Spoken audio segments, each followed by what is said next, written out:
Hai, welcome back semuanya, welcome back to Kuru Podcast. Damai sejahtera bagi kita semua. Selamat Natal bagi teman-teman kita yang merayakan. Dan selamat tahun baru keesokan harinya. Enggak deh, 2 hari lagi deh. Tapi ini adalah episode terakhir dari Kuru Podcast di tahun ini. Civivi, apakah ada kesan-pesan yang mungkin mau Anda sampaikan ke saya? Mungkin supaya saya menjadi pribadi yang lebih baik di tahun 2024. Mungkin supaya gue bisa dapat jodoh di tahun 2024. Mungkin datang ke kondangan orang gak sendirian lagi. Apa Civivi? Apa kesan dan pesan yang bisa lo sampaikan ke gue di akhir episode kita di tahun 2023 ini? Kalau lo tadi ngomongnya kelamaan ya Hari, lo bakal membuat listener kita berpikir bahwa ini adalah episode terakhir kita. Gak apa-apa, clickbait dong. Clickbaiting gak apa-apa dong. Oh oke. Enggak, ini gak terakhir kok. Ini cuma ending aja di 2023. Iya bener. Ini adalah episode penghujung di tahun 2003. Terus tadi kalau misalnya lu nanya kesan-pesan gue, tapi ternyata gue diarahkan untuk harus soal gimana caranya lu gak single lagi kayaknya. Oh enggak ya?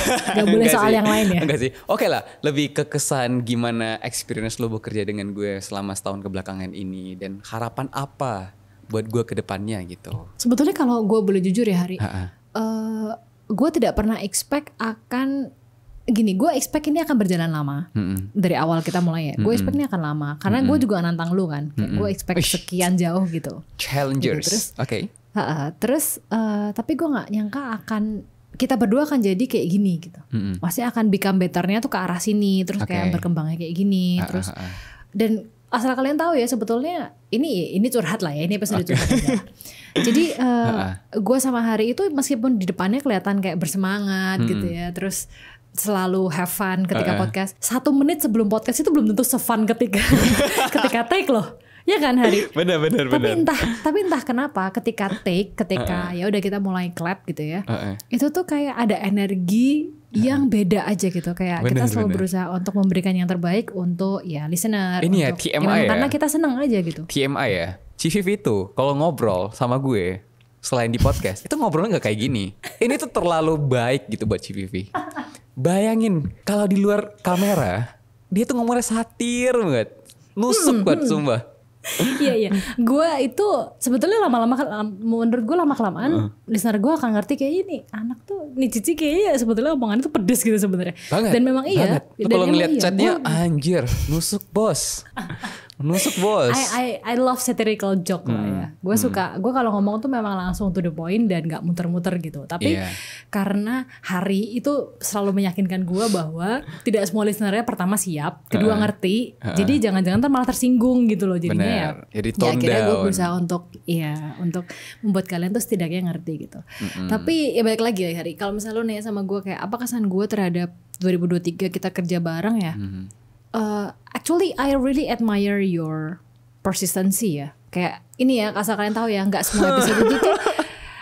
semua episode itu di-record kayak langsung lancar ya. Kadang-kadang kita lupa record, kadang-kadang kita mesti ngulang, kadang-kadang itu nggak di-upload, kadang-kadang totally fail dan kita harus bahkan kita sama-sama nggak terima pada episode itu sehingga harus totally di abort gitu ya. Tapi abort mission. Tapi bener-bener deh setiap minggu tuh kita kayak entah kenapa kita berdua sama-sama tahu bahwa ada satu hari di mana kita harus kerja bareng gitu. Itu udah kayak come naturally for me gitu loh. Dan itu menurut gue komitmen yang nggak semua orang bisa punya. Apalagi kita nggak ketemu. Terus literally harus berjuang sendiri di tempat masing-masing gitu. Dan itu kita berjalan beneran make time untuk itu loh. Iya. Bahkan gue tuh ya kadang-kadang ada titik di mana gue tuh lalu sering chat sama dia dibanding sama cowok gue, tau gak? sampai gue kadang-kadang gue tiba-tiba ngechat dia karena gue merasa kayak ada yang salah, ada yang kurang karena gak ngechat dia. Nah ini nih, walaupun Civivi tuh ngomongnya nusuk kan, kadang out of nowhere tuh tiba-tiba, Hari, apa kabar lu? What are you doing? Kan gue kayak, kerasukan apa nih Civivi tiba-tiba ngobrol semanis ini, so-cheerful ini, kayak gue kira dia kesambet gitu kan. Kenapa sih? Ya tapi emang gue literally kayak gitu kan, emang gue pengen tahu aja. Iya, setelah lu ngomong yang nusuk sih, setelah lu ngomong yang nusuk baru lu perhatian. Apaan? Loh, itu memang dua sisi gua Hari, lu harus terima dua-duanya. Ya iya, makanya kita masih bisa kerja bareng. Udah iya berdamai sih, tapi gue. mungkin itu satu-satunya yang lo bisa pertahankan dari gue adalah kejujuran gue sih kayaknya. Dan kayak mungkin itu yang gue harapkan juga. Bisa jadi kayak gue tuh tidak menahan ketika gue yakin bahwa itu adalah sesuatu yang perlu dikatakan. Gini, gue tuh berpegang pada salah satu omongannya Jordan B. Peterson ya. Dia ngomong bahwa if you have something to say and you believe it is the right thing to say and you don't say it, it's your fault. Dia bilang gitu. Oke. Kalau gue berpegang pada lirik lagunya si Christian apa gitu. Jadi liriknya Christian tuh apa? gue lupa. Judulnya What Hours. Judul lagunya What Hours. Terus liriknya What Hours if you really don't mean it when you say it gitu. Jadi gue sangat respect kalau misalnya orang yang jujur. Iya sih, gue nggak pernah tidak meaning satu yang gue katakan sih. Bahkan terlalu banyak meaning bahkan dibaliknya biasanya. Iya. Sampai satirnya tuh Tapi sebenarnya ya kalau misalnya ada dari kalian yang udah beberapa kali chat aku atau chat DM aku, dia akan mengerti bahwa anjir pertanyaannya kok kayak gini. Karena misalnya dia nanya sesuatu gitu ya, terus gue merasa jawabannya tuh bukan di jawaban tapi di pertanyaan balik gitu ya. Gue akan menanyakan balik yang mungkin membuat dia berpikir gitu. Dan pada akhirnya dia merasa kayak enggak gitu sih Kak, kayak gitu-gitu loh. Nah kayak gitu-gitu. Itu tuh adalah cara gue untuk ngetes cara pikirnya Hari atau kita berkomunikasi itu caranya kayak gitu sih sebenarnya. Itu awalnya kenapa gue ngajakin Civi buat bikin podcast ini. Karena dia punya satu keunikan di mana dia bisa ngulik perasaan kita atau cara berpikir kita dengan pertanyaan-pertanyaan seperti itu. Itu emang uniqueness-nya dan kemampuannya Civi. Gue harus ngakuin itu. Ya mungkin itu adalah ya meskipun gue satir tapi ya memang itu bukan karena gue gak suka sama lo gitu. Iya, it's your gift. Gitu. Itu basicnya bukan untuk menyakiti lo, bukan untuk karena menunjukkan hatred sama lo, enggak. Ya emang gue peduli aja gitu. Ya, tapi kalau orang yang baperan sih, kalau orang yang baperan sih udah bisa menjauh duluan ya. Iya, udah gak bisa. Kayaknya gue tuh memancarkan sebuah aura negatif buat dia gitu pasti. But anyway, itu tadi adalah pembukaannya. Gue akan ngelit podcast hari ini seharusnya ya. Tapi karena tadi Hari mau tau minta pembukaan, nah itu tadi pembukaannya. Nah, apa yang akan gue lit pada hari ini adalah apa tuh? Semakin tua ya Hari. Kita kan semakin tua. Semakin tahun kan kita semakin tua nih ya. Enggak, lu aja. There's no turning back kan. Enggak, lu aja. Meskipun spiritnya muda. Spiritnya muda. Umur cuma sekedar angka. Tua, gak usah bohong lu. Sedikit ya. Iyalah, gak usah bohong. Lu pegel kan. Enggak pegel. tapi yang gue rasakan adalah semakin seringnya gue berolahraga, kadang sendi-sendi kita itu recovery-nya tuh butuh waktu sih. Gue gak bisa bohong sih. Kok gue sedih ya ngomongnya. Iya. Sendi-sendi kita itu tidak seperti 5 tahun yang lalu. Iya. Nah makanya ini adalah pesan nomor 1. Pesan untuk 2023. Pesan dari 2023 untuk 2024 adalah kalau kalian masih muda, tolong peliharalah kesehatan nomor 1 deh, beneran deh. Ya gak sih? Itu tuh gak bisa dihindarin gak sih? Iya. Meskipun kalian udah jenuh dengan kata-kata ini dari orang tua ya. Ya mungkin kalau dengar dari gue dan Hari mungkin kalian lebih percaya gitu ya. Beneran deh, kesehatan itu kalau lu gak pelihara dari sekarang, makin lama tuh makin mahal. Benar. Recovery-nya tuh lama banget gitu loh. Benar. Dan biaya asuransi lu bakal makin mahal. Itu setengah curhat lah ya, asuransi lah ya. Tapi intinya gitu, kesehatan tuh gak bisa digantikan. Itu adalah pesan nomor 1 di 2023. Karena nih ya, kalau misalnya kalian mau kerja apapun bentuknya, kalian mau kuliah apapun bentuknya, kalian lagi berjuang apapun, kayak gue dan Hari meskipun duduk ini doang, tapi kalau misalnya kami berdua tuh tidak lagi kondisi totali sehat gitu ya, itu akan sangat berpengaruh loh. Kelihatan bahkan. Ya dong. Iya. Siapa yang di sini? Nih ya, tapi nih anak tuh sering banget sakit 2023. Dia sering flu. Gue nggak tahu tuh masalah hati atau masalah pikiran, gue nggak tahu. Dia tuh sering banget batuk. Kalau flu itu emang gue itu emang rada rentan sama flu gitu loh. Kayak ada sinus atau apa gitu semacam. Gue agak rentan sama flu. Apapun ketika kita nggak benar-benar fit, kita kecapean atau apa, itu benar-benar ngefek pada konten, pada apa ya, isi dari pembicaraannya juga dong. Iya. Kan? Ya, itu pasti ngefek kok. Banyak ngeblank, banyak loading, nggak nyambung ngomongnya, kayak gitu-gitulah. Jadi nomor 1, kalian harus benar pelihara kesehatan. Pelihara. Iya dong, karena itu mahal banget ya, beneran deh. Itu penting banget kesehatan. Nomor 2, tadi yang dari kita omongin yang tadi pembukaan, meskipun terdengar tidak penting, sebetulnya gue mau sama Harit mau ngomong bahwa apapun yang kalian ingin mulai, apapun yang sedang kalian perjuangkan, apapun yang ingin kalian tuh impikan, nomor 1 adalah butuh konsistensi. Setuju. Iya dong. Iya dong. Itu adalah, menurut gue itu adalah apa yang kita kerjakan sekarang.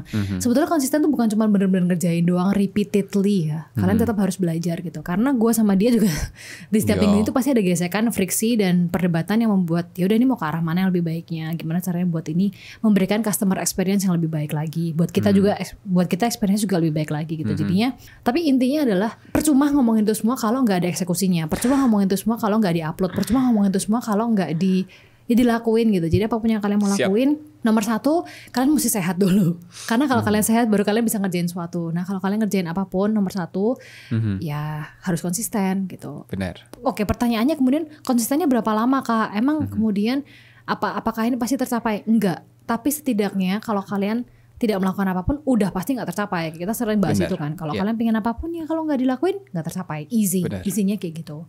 Jadi ya tadi sehat. Kita ulang lagi ya, sehat. Dan supaya kalian bisa konsisten. Nomor 3, ini yang mau gue bahas bener-bener di kali ini. Apa tuh? Semakin kita tua ya Hari, kan kita tahu bahwa waktu kita tuh semakin terbatas dong. Angka kan kalau lu di umur kehidupan 10, manusia tuh makin meningkat sih. Ya mungkin sekitar 70 tahun. Jadi mungkin ya masih ada 50 tahun lagi lah kalau misalnya lu hidup sehat. Gak singkat-singkat banget sih. Iya tapi singkat. Tapi kan lu makin mendekati dong. Lu makin mendekati finish line dong. Kalau lu masih muda kan lu merasa kayak ya kalau bayangin lu umur 10 ke 80 kan masih 8 kali lipat gitu loh. Begitu lu umur 20 kayak 4 kali lipat. Begitu lu umur 30 berkurang lagi gitu kan. Nah semakin kita tahu bahwa kematian tuh semakin dekat. Semakin kita tahu bahwa kehidupan tuh tidak berlangsung selamanya. Semakin kita tahu bahwa waktu kita tuh terbatas dan energi kita semakin menurun gitu kan ya. Yang bertambah itu ya Hari menurut gue semakin tua adalah rasa takut. Lu sadar gak sih? Benar. Karena waktu gini waktu dulu SMA itu tuh gue tuh tidak memikirkan rasa takutnya. Kayak tercapai gak ya tuh enggak. Cuman kayak gue bisa gak ya? Apakah gue udah bisa? Apakah orang berikan gue kesempatan karena gue masih muda kayak gitu-gitu loh. Dulu tuh berpikirnya lebih ke arah sana. Tapi semakin kesini gue tuh merasa kayak harusnya sih gue bisa ya. Harusnya udah gak mungkin lagi orang di umur 30 itu tuh kemudian tidak diberikan kesempatan atau respect yang sama karena dianggap tidak dewasa tuh udah gak mungkin gitu. Tapi kemudian batasannya tuh pasti balik lagi ke diri kita sendiri kan. Limitasinya tuh ada di diri kita. Yang gue mau tanyakan adalah apa yang lu relakan di 2023 karena lu terlalu takut untuk melakukannya? Apa yang gue relakan? Mungkin simplinya apa yang tidak gue lakukan karena gue takut gitu ya mungkin ya. Iya karena gue takut. Mungkin lebih sederhananya apa yang gue takutkan dulu gak sih? Apa yang gue takutkan? Boleh. Makanya gue tidak melakukan itu. Pertama, apa ketakutan terbesar lo gitu ya? Iya, sehingga gue tidak melakukan sesuatu gitu.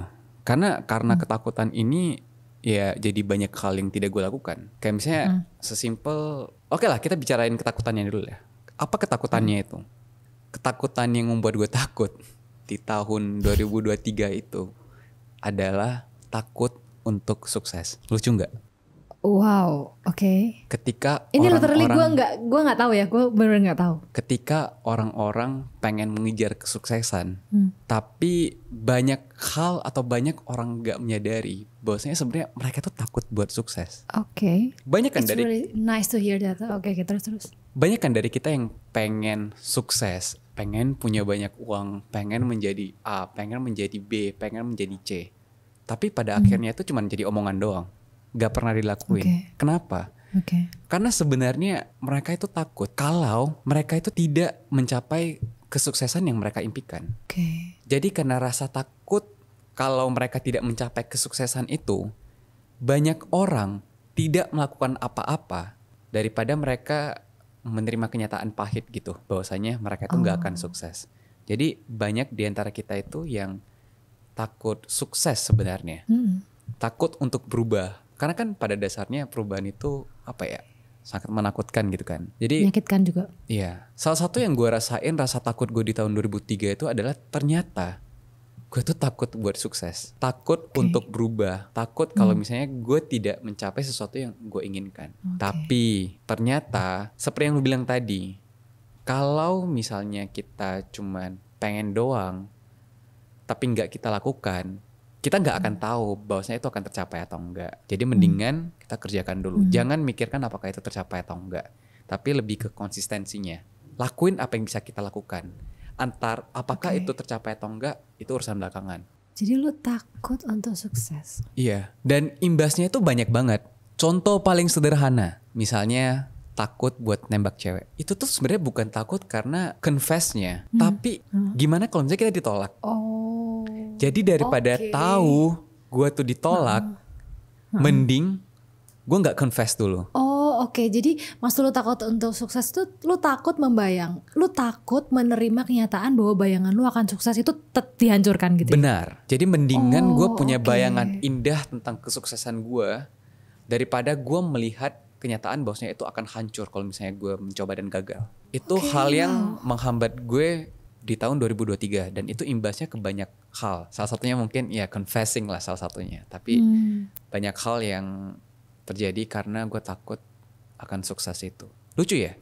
Iya, karena biasanya orang tuh takut, mungkin beberapa orang menyebut itu takut untuk gagal ya. Iya. Tapi kalau gagal tuh kan takut merasakan sakitnya. Kalau lu tuh lebih takut karena lu punya image yang jelas pada sesuatu, akan kebahagiaan sesuatu, dan lu begitu takut itu terenggut gitu ya. Karena realitanya beda sama apa yang lu bayangkan gitu. Jadi lu menikmati membayangkan aja gitu. Terlalu sibuk menikmati membayangkan. Iya, sama seperti lu pernah dengar orang takut punya banyak uang gak sih? Oke, continue. Orang takut punya banyak uang karena kalau misalnya dia punya banyak uang, dia takut dia menjadi orang yang jahat gitu.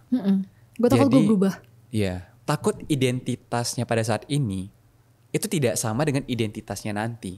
Nah makanya kadang orang takut itu punya banyak uang. Karena takut ketika kita udah punya banyak uang, kita menjadi orang yang greedy, kita menjadi orang yang sombong. Padahal sebenarnya belum tentu kita akan menjadi orang yang sombong, kita akan menjadi orang yang greedy. Kalau misalnya uang itu datang dari perjuangan yang tepat dan benar, kemungkinan lu untuk sombong malah lebih kecil lagi karena lu tahu betapa susahnya itu kan sebenarnya. Benar. Tapi ya itulah, menurut gue takut akan uang dan takut menjadi sukses itu menurut gue tuh real sih. Di gue tuh menurut gue real. It's real. Karena mungkin ini juga ya Hari, ketika mungkin lu tuh datang dari background yang tidak punya banyak uang gitu misalnya. As you think ya. Menurut lu gak punya banyak uang dan lu tahu dan lu punya bayangan seperti apa orang yang punya banyak uang. Iya. Jadi lu ketika di bawah sini lu mengkritisi orang yang ada di atas sini dengan segitu kerasnya dan lu takut ketika nanti lu ada di situ gue menjadi orang seperti mereka. Orang yang dulu gue gak suka gitu ya. Itu juga bisa sih. Kalau dari lu sendiri nih Ci, apa hal yang lu tidak lakukan karena lu takut gitu di tahun 2023? Sebetulnya kalau apa yang gue takutkan di tahun 2023 ini udah gue takutkan sekian lama ya. Sudah bertahun-tahun dan akhirnya di tahun ini justru gue baru akhirnya nge-break the chain gitu. Jadi lo tau gak sih kayak dulu tuh gue riset tesis gue tuh adalah bagaimana efek Instagram terhadap mental health. Dan itu diawali dari ketidakmampuan gue untuk membuka Instagram gue dulu pada saat gue merasa hidup gue loser. Gue merasa kayak dulu gue lost, dulu gue gak tahu gue siapa, gue gak tahu hidup gue mau kemana. Dan ketika gue buka Instagram gue benci hidup gue. Terus akhirnya gue delete Instagram gue. Dan ternyata gue tidak tahu bahwa ternyata banyak orang yang melakukan itu untuk detox. Gue tidak tahu kata detox pada saat itu. Kalau detox kan berarti kan itu kan detoksin ya. Berarti kan Instagram toksin gitu. Nah gue gak tahu bahwa banyak orang yang menganggap itu sebagai toksin gitu. Tapi pada saat itu gue merasa gue tidak mampu menghadapi realita akan, ya waktu itu gue merasa Instagram realita which is not ya sebetulnya. Tapi intinya adalah gue tidak mampu membuka Instagram karena gue mempertanyakan value kehidupan gue pada saat itu. Nah ketidakmampuan gue itu akhirnya ngelit gue pada tesis gue, di mana gue bahkan membuktikan sendiri bahwa ternyata tidak, Instagram tuh tidak membuat kamu tidak bahagia. Nah, sedih gak sih? Ngerti gak sih? Pemikiran gue sendiri, gue riset dan gue terbukti salah gitu loh. Sejak saat riset gue terbukti salah itu, by the way, pada saat gue propose hipotesis itu ke pembimbing tesis gue, dia bahkan bilang, saya punya dugaan jawaban tapi kamu lakuin dulu lah gitu. Nah ketika jawaban gue keluar, dia merasa iya dugaan saya ini gitu. Dia bahkan udah merasa bahwa it's just in our mind gitu. Jadi nggak benar terbukti bahwa itu membuat kita tidak bahagia, itu sebenarnya itu enggak gitu. Nah ketika itu terbukti salah, pemikiran itu tersimpan di kepala aku tuh udah bertahun-tahun ya Hari. Ke LinkedIn. LinkedIn itu kan, lu kan dari ITB ya. Lu tahu dong sebetapa hebatnya portofolio teman-teman ITB kita. Wow, impresif. Beneran sih. deh, the pressure is real menurut gue ya. Karena menurut gue tuh tahu nggak sih, gue menghapus LinkedIn gue karena itu. Sumpah. Iya. Sekarang gue gak punya LinkedIn gitu. Sorry, gue gak ngehapus lah, nge-deactivate lah. Iya, deactivate lah. I did that too. Out of the reason kayak gue udah gak mau lihat lagi karena gue gak merasa kehidupan mereka berimpact ke gue gitu. Sampai di tahun ini Gary V itu terus ngomong bahwa coba deh lu masuk ke LinkedIn deh gitu. Terus kan gue kayak merasa gitu kan. Siapa yang bakal nyari kita di LinkedIn gitu? Nah, ya kecuali gitu kan. hiring manager gitu. I thought so. Sampai akhirnya gue ya udahlah gue buka lah, gue activate lagi, gue ngelihat. Ternyata bener banyak orang yang di situ tuh itu tuh kayak Instagram zaman dulu. Kalau menurut gue ya Instagram zaman dulu, dimana lu ngepost secara genuine apa yang lu lagi lakuin, ngerti nggak? Kalau dulu kan Instagram kan gitu kan, kayak gue lagi di sini nih gitu kan, kayak ngepost kayak makan apa kayak gitu-gitulah. Itu apa yang sekarang terjadi di LinkedIn. Jadi ini kayak Instagram beberapa tahun yang lalu menurut gue. Nah, that brings even more pressure buat gue ya, karena gue ngeliat gila kakak kelas gue udah lulus PhD dan dia sekarang lagi ngelakuin research on cancer or something gitulah. Terus kayak ada temen gue yang ngajar di UK, ada temen gue yang lagi S3 di sana, di sini, di sana, di sini, dan the pressure is real gitu menurut gue. Tapi jadi gue tuh punya battle yang sangat besar pada LinkedIn ini sekian bulan ya di tahun ini, karena gue merasa kayak apa ini, perasaan familiar apa ini. Gue merasa gitu kan, apa ini, gue tuh udah pernah merasakan ini waktu dulu gue sama Instagram. Terus gue cuma mikir, kalau dulu gue sama Instagram gue terbukti salah, jangan-jangan kali ini juga gue salah. Itu doang yang gue pikirin. Jadi gue tanam itu di kepala gue ya selama berminggu-minggu, sampai akhirnya gue memutuskan bahwa nobody cares. Gue tuh cuma merasa kayak gue tuh nontonin posannya teman-teman gue gitu ya. Gue tutup, gue mikir I don't care. Gue cuma tertekan tapi gue gak peduli. Berarti ketakutan yang lu rasakan ketika lu membuka LinkedIn dan Instagram adalah ketakutan ketika orang lain itu melihat lu dan mengecilkan lu gitu. Iya, itu ada di kepala gue sendiri gitu kan. Itu juga mungkin istilahnya yang itulah FOMO lah, fear of missing out. Jangan-jangan gue missing out life gitu loh, ngerti gak sih? Gue tuh ketinggalan kehidupan gitu. Tapi kemudian ya mungkin karena gue bertambah dewasa ya, gue lihat itu kayak gue pantengin gitu kan. Kehidupannya kayak gini. Gue tutup, gue ngeliat kehidupan sekitar gue. It doesn't change. Jadi gue merasa itu adalah dunia yang sedang bergerak di virtual. Semua orang menjalankan kehidupan mereka masing-masing. Ternyata sekitar gue juga gak berubah gitu loh. Gue masih punya orang tua yang sayang sama gue dan segala macam, gue masih punya, semuanya tuh masih utuh gitu. Jadi meskipun gue tuh jadi merasa kayak sebetapa buruk pun gue merasa kehidupan gue di virtual media gitu ya, itu perasaan gue loh ya, nggak ada yang menghina gue loh ya. Itu kan perasaan gue doang gitu. Tapi kehidupan gue tuh fine aja gitu. Tapi lo pernah merasa tertinggal nggak karena itu? Everyday dong. Pada saat itu setiap hari, setiap kali gue buka LinkedIn, gue merasa kayak I'm a loser gitu, all over again gitu loh. Dimana teman-teman kita udah pada S2, S3, ada kakak kelas gue yang... Padahal gue juga bukan gak ngapa-ngapain sama hidup gue loh, Hari. Iya, ada kakak kelas gue yang masuk ke Harvard Kennedy School, terus ke London, kayak Stanford. Terus bahkan ada teman gue sendiri yang satu kota, dia tuh ke MIT. Shits man. I was like, gila, dia keren banget. Terus gue di sini cuman gue merasa kecil sih. Gue merasa kecil, gue merasa loser bahkan. Kayak gue, padahal gue juga bukan yang nggak ngapa-ngapain loh ya. Gue suka pekerjaan gue suka pada konten gue menyukai kehidupan gue. Tapi ketika kita comparing pada apa yang kita lihat di screen, which is we don't understand at all gitu ya, kita merasa kayak loser. Disitulah gue duduk sama diri gue sendiri. Gue merasa Steffi, you don't make sense gitu. Kayak apa sih apa yang loser dari kehidupan lu? Gue menyukai pekerjaan gue di mana gue bisa membantu orang lain, di mana gue benar-benar membuat orang lain better. Konten ini juga gue buat karena gue pengen membuat orang lain better. I'm a successful man. Maksud gue manusia ya, bukan itu maksudnya. Maksud gue tuh manusia yang oke aja gitu. Buat gue definition of success buat gue itu adalah ketika kehidupan gue berguna untuk orang lain. Dan gue merasa kehidupan gue sekarang berguna untuk orang lain gitu.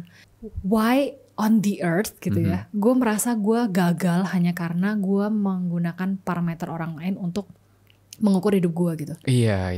Di titik itu gue ngerasa kayak sebenarnya gue ngelihat posan mereka juga gue nggak peduli kok gitu loh. Gue bukan peduli kayak gimana caranya gue bisa kolaborasi sama dia ya. Gue bukan peduli yang ke arah sana. Gue cuma pengen tahu dan kemudian itu menjadikan pressure buat gue. Buat apa? Akhirnya di suatu hari di beberapa bulan yang lalu, akhirnya gue merasa apa sih yang gue takutkan gitu. Fear of missing out itu fear-nya tuh soal apa gitu. Missing out apa? Kehidupan seperti apa? Gue menikmati kehidupan gue kok. Gue bersyukur pada apa yang gue punya. Gue sama sekali tidak ada masalah gitu menurut gue.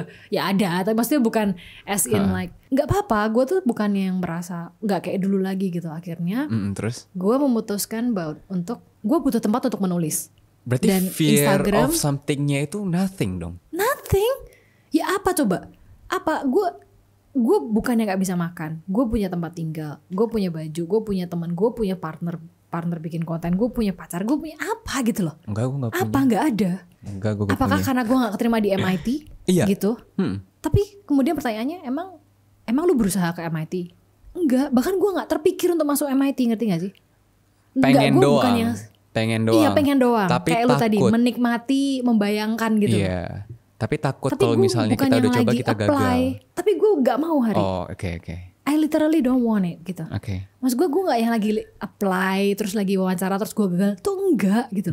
Gue juga bukan mendevosikan hidup gue untuk research cancer gitu. Gue mendevosikan hidup gue untuk yang lain gitu. Akhirnya gue merasa gue tuh lagi apa sih? Gue menakutkan apa? Ini tuh apa gitu loh? Apa perasaan ini? Pertanyaannya adalah, dengan rasa takut itu, hal apa yang tidak jadi lo lakukan jadinya? Kalau tadi kayak gue nih misalnya, kan gue takut buat sukses nih kan. Gue takut bahwasanya apa yang gue imajinasikan atau apa yang gue persepsikan goals gue takut kalau misalnya ketika gue reach terus gue gagal, makanya gue di sini aja kan. Kalau lu apa? Jadi kalau lu nanya apa yang tidak jadi gue lakukan adalah sejujurnya ya, Hari. Pertama, gue merasa gue bahkan tidak berhak untuk iri sama mereka. Kenapa? Karena gue tidak memperjuangkan hal yang sama yang sedang mereka perjuangkan. Sama halnya kalau one day kayak gue misalnya dari sini gue ngepost soal impact di mana kayak banyak komen yang berterima kasih gitu-gitu ya. Menurut gue orang lain juga nggak berhak iri sama gue karena mereka tidak memperjuangkan apa yang gue perjuangkan. Nah disitulah gue merasa kayak ngapain gue iri? Gue nggak berjuang di tempat yang sama. Gue tidak melakukan apa yang mereka lakukan. Ngapain gue iri? Satu itu.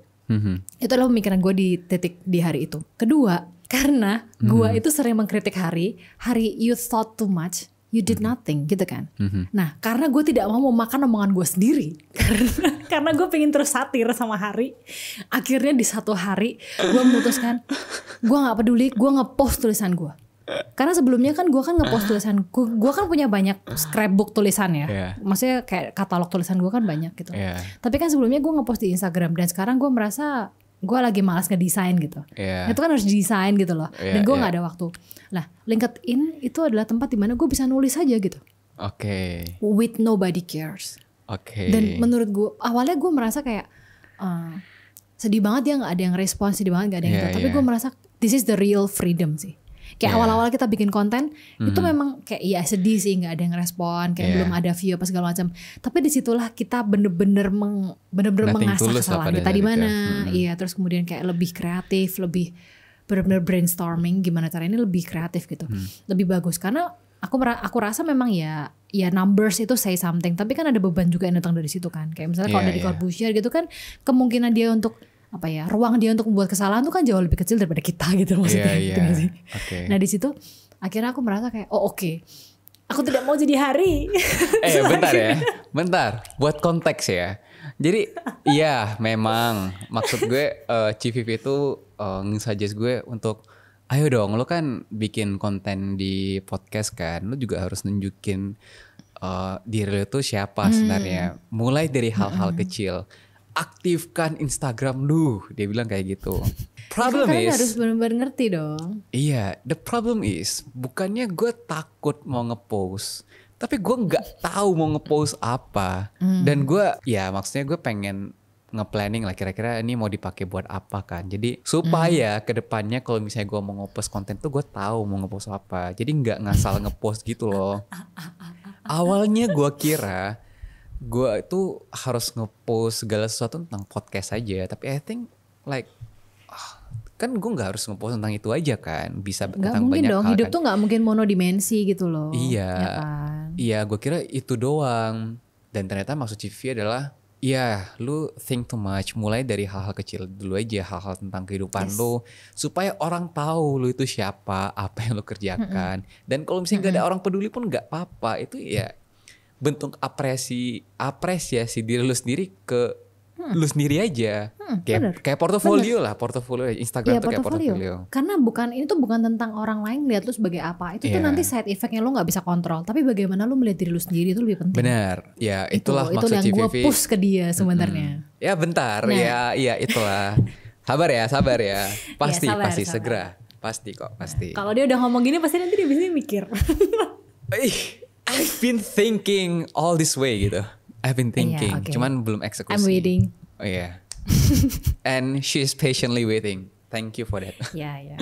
Nah, pokoknya one day itu aku merasa kayak nobody give a fuck gitu loh. Iya. Kayak Steffi nobody cares. Benar. Lu doang yang care. Terus akhirnya gue merasa kayak oke, I care, so I have to do something about it. Nah, akhirnya sejak saat itu gue sekarang ngepost semua tulisan gue setiap hari di LinkedIn. Gue tidak peduli pada orang mikir apa. Gue kadang ngepost foto boneka, gue kadang ngepost tulisan gue yang super deep, gue kadang ngepost apapun yang gue pikirkan karena ini ya, gue merasa kayak kalau LinkedIn adalah tempat orang membuat portofolionya mereka untuk kemudian mereka dikenal sebagai apa. Ya this is how I want people to know me about gitu. Oh jadi, iya.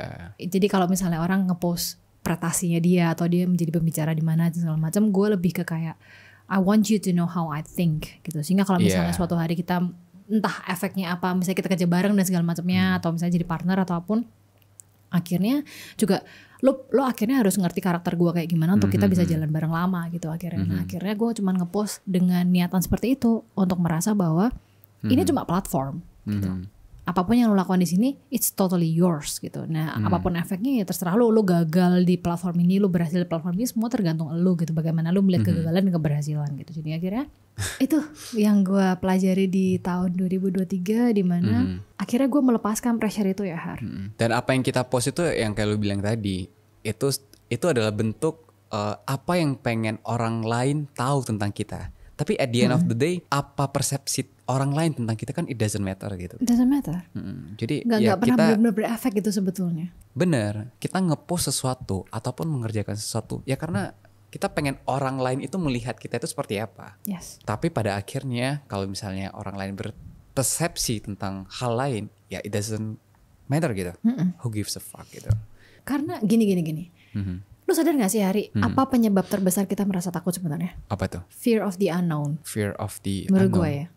Maksudnya gimana tuh? Iya tadi, kita tuh sebenarnya nggak tahu kita takut apa gitu loh Hari. Oh. Fear of the unknown. Nggak tahu sebenarnya lu takut apa gitu loh. Kalau ditanya beneran coba lu takut apa? Misalnya lu dibilang lu takut sukses.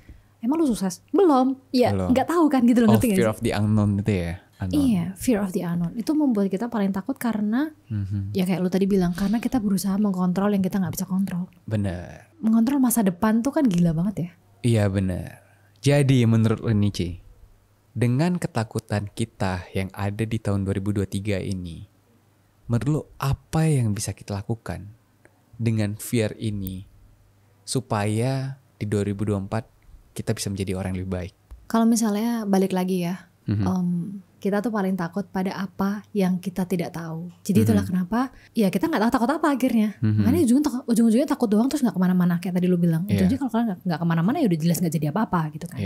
Nah makanya akhirnya ya mungkin ini kalian udah sering denger ya. Tapi ini tuh beda ketika kalian berlakuin deh. Ketika sesuatu tuh terasa terlalu besar, kita tuh kan nggak tahu ya. Kemudian kayak masa depan tuh kan besar banget ya Hari. Terus kayak sukses, kaya tuh kan besar banget gitu loh. Itu sesuatu yang terlalu besar. Nah, menurut gue satu-satunya cara untuk merasa punya power terhadap apa yang besar itu adalah dengan membreakdown itu ke sesuatu yang bisa dilakukan setiap hari.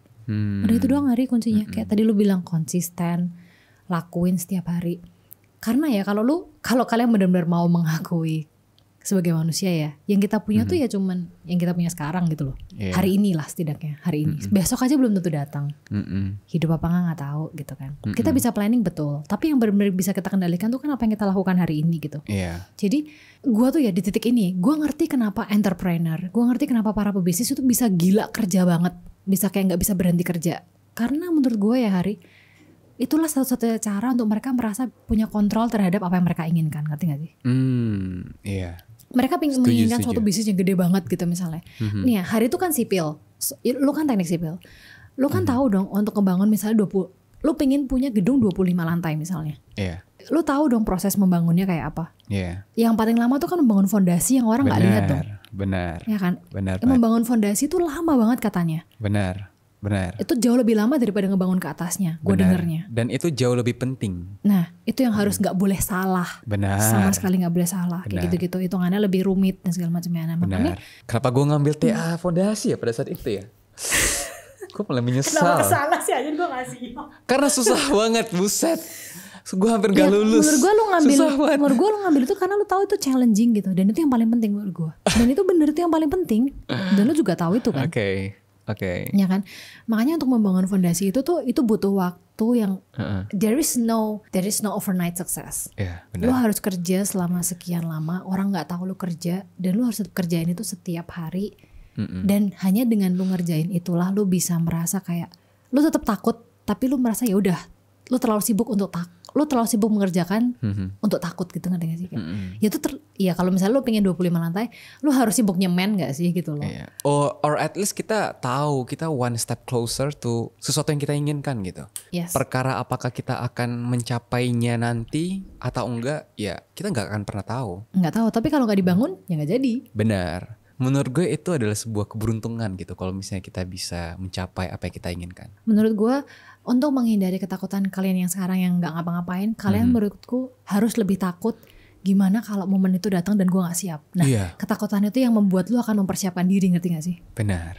Kayak gue menunggu itu dan gue harus siap. Nah, ketika kalian lebih takut untuk gimana kalau nanti gue nggak siap daripada kayak gimana kalau nggak berhasil, itu yang akan membuat kita tuh ya udah gue siapin dulu setiap harinya gitu loh. Yang penting gue kerjain dulu, gue yang penting upload, yang penting gue bikin sebagus mungkin setiap hari, ya better everyday aja gitu sebetulnya. Kalau dari gue sendiri ya, dari ketakutan itu gue belajar sih bahwasanya ya hidup itu ya memang sebuah suffering atau penderitaan. Either lu mau milih buat menjadi sukses atau menjadi diri lu sekarang, itu dua-duanya itu adalah suffering aja. Oke. Ketika lu mau sukses, ya lu bakal suffer juga. Suffernya adalah lu butuh konsistensi yang tinggi, lu butuh kerja keras, dan stres dari kerjaan yang harus lu terima untuk bisa mencapai itu. Itu adalah suffering. Kalau tidak melakukan apa-apapun, lu bakal suffer juga. Sufferingnya contohnya misalnya, ya lu bakal dikata-katain orang, terus lu bakal tiap hari mikir, kenapa gue nggak melakukan ini, ya lu bakal menderita di situ-situ aja. Both are all sufferings. Jadi choose your suffers better gitu. Iya, itu pilihan sih, bener. Hidup itu pilihan sih, balik lagi. Jadi mungkin itu wrap up kita di tahun 2023 ini. Kalau dari kalian sendiri nih, apa ketakutan kalian di 2023 yang paling menghantui kalian sehingga kalian tidak mengerjakan sesuatu? Kalau misalnya ada, tulis di bawah kolom komentar.